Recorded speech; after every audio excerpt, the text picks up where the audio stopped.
Hello, my friend. On today's episode, Mark Fisher and I are talking about some of our big fails when it comes to building systems in our businesses. We talk a lot on this podcast about the importance of building systems in your business. So we talk today about times when it went wrong, times when things got too complicated, and how to get back to simple and effective systems. So if you also struggle to build simple and effective systems, come listen to our failures so you can learn from our example.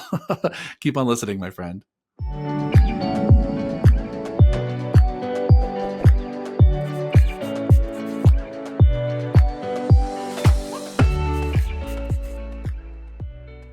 Hello, fitness business nerds. What's up? Welcome to another episode of the Business for Unicorns podcast. Before we jump into today's episode, I want to give you a quick reminder that we have a ton of free tools and templates and resources on our website. And there's one in particular that we think is absolutely fantastic, which is a template for how and when to raise your rates as a gym owner. You should be raising your rates with your clients every year. And we know that can be a really difficult process for some of you, if not all of you. So we made a really simple, straightforward template that includes a templated email for you to just copy and paste to your clients. So if you have not raised your rates in a while because you're a little stressed about it, that's very normal. Just go get this resource. Click the link down below in the show notes. Go get it. It's free, and go raise your rates next week. Which brings us to today's episode. Mr. Fisher, how are you? I am doing pretty good. How's your 2025 so far? We're recording this mid-February. How's 2025 shaping up for you? It's going good. I must confess, I feel like I work in 6-week sprints, and this was the week where I was like, now I'm getting kind of like tired, but I don't have nothing. I think I've just been doing the same thing too many weeks. There's been like no travel, no disruption. I've been so regimented, which is great. I just think I'm ready to shake it up. But as it happens, I'm going to South Africa in 10 days, so that'll Fun. be very different. That's exciting. That's exciting. How long will you be there? I forget. I think a little over a week. Nice. Have you been before? I have never been. No. Oh, I'm wow. very excited. Yeah. So fun. I haven't been either. I'm excited to hear what you have to say about it. Yeah, excited. I have a trip coming up this week, which is decidedly less adventurous and sexy place, but I'm going on a family trip to Las Vegas. Which is kind of hilarious. Yeah, but my in-laws really love the band The Eagles, and they're playing at the Sphere in Las Vegas. My husband Andrew and I are taking them to go see the Eagles, which, I like the Eagles, Hotel California, it's not my favorite, but I also really wanted to see the Sphere. So that'll be a fun trip, but I rarely think of Vegas when I think of family trips. And so it'll be a fun one. I actually have a trip already for the Real Coaches Summit. Check out realcoachessummit2023.com in April. But then it was a last minute arranged bachelor party at the end of March, which I'm frankly terrified for. But I don't do anything. Don't need to do anything I don't want to do. But I feel in my ears both titillated and terrified. I love it. That's a good place to be. Well, let's talk about today's topic, which is all about building systems, which we talk about a lot on this podcast because it's really the kind of cornerstone of building any business is the systems that run this business. But today we want to talk about and give some examples of times when our systems got away from us, where our systems became too complicated, too burdensome, and really want to stress throughout this episode the importance of keeping systems simple, which is something you and I can both admit right here on this podcast we've struggled with over the years, for many reasons. I'll speak for myself and say I make systems too complicated for many reasons, I think some of which are like, I like complicated things, right? I like the brain puzzle of complicated things. I like the challenge of complicated things. And what I've learned over the years is that the hardest thing to do is not to make a complicated system, but the hardest thing to do is make a simple system that actually can manage through complicated situations. And so let's just go through maybe a few examples of times when we really fucked this up and why it's so important. Where do you want to start, Fisher? Yeah, I mean, I'll talk about one thing that is a little bit of a mea culpa, because I know over the years people have looked to what we have done in Mark Fisher Fitness, and there's a lot that we've done that they should model, right? But two particular systems come to mind. One was we had a education program for our trainers called the Unicorn Curriculum, and it was very impressive looking. We had very impressive Google Docs. They were like really impressive templates, and I remember I used to show this at events if I was giving a talk on like leadership, and people would like run to the back of the room to get links to to roll out their own version of the unicorn curriculum. And it was well intentioned, but in retrospect, it was just like a lot of work to oversee. I think it was like the right idea of like, what do you do each quarter to get better, right? Hmm. And if I'm remembering, it's been a while. To be fair, we learned there of our ways several years ago at this point, but I think there was like individual visioning every quarter they were supposed to do Yep. and share with their manager, and then they were supposed to identify either on their own or with their help what were they going to do that quarter to move the ball forward. And to the defense of that program, I think one of the things that there's no perfect solve for any state demanded community or like education thing is invariably, if you're forcing people to do anything, you're robbing them of some autonomy and some Yeah. agency. And I don't think there's actually, I'm curious if you have like a hot take on this from the academy. I'm not sure there's actually like a perfect solve, because it's like, you either don't make them do anything and they can choose their own education, and absolutely vast majority of people will do absolutely nothing, or you can build in some accountability and give them some real support and social pressure to do a thing, but invariably you're taking away some of the natural impetus that people might have because now it's no longer as freely chosen.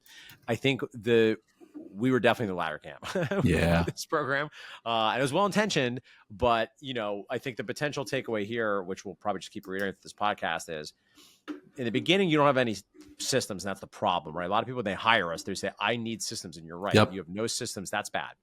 The second part of the tunnel that maybe is not as commonly discussed is your systems are bad. You've made the system, but Yeah. it's so complicated and unwieldy. It's not clear exactly how to use it. It's onerous for everybody to fulfill. And we've unfortunately, for better or for worse, had a real luxury to make really complicated systems because MFF is, was such a animal, Yeah. particularly at its peak when we had the largest staff in the history of the world, which is not a brag. That's a confession, to be clear. So at any rate, that's an example of one that got really, really out of hand. And there's probably simpler ways to get some of the social pressure without quite the administrative cost. Yeah, well, I think that's it. I think whenever you have a system that takes so much just to run, takes so much energy to keep the momentum going, you got to pause and say, is there an easier way? I think the other thing you're pointing out there, I think rightfully so, is that a system that is trying to get some people to do things that they don't maybe intrinsically want to do also has to be super simple. Right. And if you want your team to undergo continuing education on a regular basis, and while there's some people on the team who are going to be stoked to do that, no matter how you roll it out, there's going to be probably a majority of people who have some friction there. Right. And it's actually making me think of, have you ever read the book, The Friction Project? Do you know that one, Fisher? No, I think it's been out for a few years, but it was really all about, I'll try and think of the authors' names. It was two authors. I think that one of them was like Sutton, I think. But anyway, go Google it, friends. The Friction Project, author Sutton. And it was all about how to make it, how to make the right things easier and the wrong things harder, which is something that we hear from our friends at Zingerman's all the time, right? You want to practice till it's easy to get right and hard to get wrong. And the same mentality applies to systems, right? Is that our job often as leaders and managers is to remove friction from the process, right? And the more frictionless, the easier it is for everyone to just follow along and get it right. And the harder it is for them to get it wrong. And I think, that system, the unicorn curriculum, was a good example of, we created so many layers of steps that it was really hard to get right, right? Like they really had to pay attention and read the instructions and do multiple steps instead of something that just made it really seamless for them just to kind of keep learning. And I think you're right that the balance is a little between like, asking and telling, right? There's something about just telling them what to do, which is maybe a little bit easier sometimes versus asking, which inherently has more permutations, but I think there's something there, but we went so far in one direction and we reined it in. We think we found some other versions eventually that were a little bit easier, but I think that a big red flag is it's hard for everyone to get this right because it's complicated. This takes a lot of time and energy to keep moving, and the process itself just has friction in it. It doesn't feel like smooth and easy to do and remember. And those, I think, all those flags were present in that system. Yes. Yeah. Yes. What other ones have we done over the years that, looking back, feels like that was unwieldy? Oh yeah, so here's another one, and this is funny. Somebody, Cam and Unicorns, I just posted about this in the Facebook group the other version of this. And I was like, it's okay to do this, but let me warn you from your future. We had a program called Founders Club, which was Mm, my genius idea because I was reading a lot about loyalty programs and thinking, okay, how do we really create more customer service? And again, the idea in theory was general. There's probably like a lighter version of it, which is probably doable. A lighter version is probably like track your members' attendance and give them a t-shirt when they come in 100 times, or not even a t-shirt. T-shirts are hard because you need sizes. give Give him a them a hat. nice tote bag, yeah, or Yeah. something that's like unisex and not size dependent. That's probably for most of you. Yeah, you should probably do that. And then, the SOPs, you take a picture and you put it on social media. That's your whole loyalty program. We, however, and a lot of this again came out of a good place. Kind of, I often joke / I'm not joking. I am particularly at the effect of the law of reciprocity. I feel very uncomfortable when people, I feel indebted, right? So, Yeah. clients, you can really use me to your advantage here because I so badly want you to win. I'll cry if you don't. I'm obsessed with it. And, at MFF, this was also around time where it was dawning on me. I was like, some of these people have spent $75,000 at this business. It feels a little weird that we're not Mhm. acknowledging that they've spent, now there's people that have truly spent over $100,000 in the business, which I know a lot of you are like, what? Yep. And that felt very weird not to acknowledge it. So, but rather than just do like something simple, we created like a 3-tiered thing. And there was like Mhm. gold level and rainbow and platinum. And then each of those tiers had a different set of things that you would get. And then it wound up being very actually challenging in And Mindbody Online to not even pull just the one or two. reports. It was just not just one or two things. You got like Yeah. 5, 6 things. There were multiple things. And again, like points for creativity, points Yep. for intention. But Mhm. here's the other thing too. The real cost of all these programs is you do them, they don't even always nudge retention. Yeah. Right. So you're doing it thinking like, oh, this will really change the thing. But in fact, all we did was just create an opportunity to disappoint people when somebody got overlooked or that like the administrative staff of our cast of thousands was overwhelmed in a given month doing who knows what else. So they didn't get around to doing it. And then people are like, why didn't I get my thing? Yep. So, my suggestion in addition to the good, like just keep it simple is please understand, I'm not rejecting the claim that a lot of these customer service systems are not going to move the ball forward, right? To be very Sure. clear. But like these days, I'm like, there's like a handful of things I think probably every gym probably should do. And they're all like damn simple and they're not elaborate tracking spreadsheets of how many times they came in with an elaborate set of different tiers and benefits. And so yeah, anybody that's like looked at MFF's Founders Club and be like, oh, I want to do that because it looks so good on paper and it was so unwieldy to roll out. And I'm not clear did really anything. Again, it's not that people don't appreciate, but I can't show you with any data that moved the ball forward, which if I can mention briefly, Mhm. before I'm sure you'll have many thoughts too about that program. That's probably another thing we want to be doing if we're going to do an intervention. Or like our whole model when we think about like gyms is like roll out one system at a time per month, one-on-one with your coach, fix the thing. And then yes, your subjective sense does matter, but what is the data that you're hoping to change with the system you're rolling out? Because otherwise you can really get in a nasty habit of doing a lot of things that seem nice to have, but you don't really have any data to suggest it's actually doing anything. And now we're confusing activity with achievement. Hey there, Business for Unicorns podcast listeners. If you haven't had a chance yet to leave us a rating and a review on wherever platform you listen to this podcast, it would be so awesome if you take just a quick second to do that. And here's why. Number one, by leaving us a rating and review, you'll allow our podcast audience to grow so more gym owners can build a life and a gym they love. And number two, by leaving us feedback, you'll help us shape the future of the podcast so we know what you like, we know what you don't like, and we know what types of content is resonating and what else should we create for you. Thank you so much for your consideration. And now back to the show. Yeah, 100%. I think that's the takeaway from that one for sure for me. I think all of our good intentions and creativity and desire to like be inclusive of our clients and give them so much value, it got lost in the sauce that what we're trying to do is improve retention. Right. And we threw all these ideas out there, and because we threw so many out there, it was impossible to test what was actually working.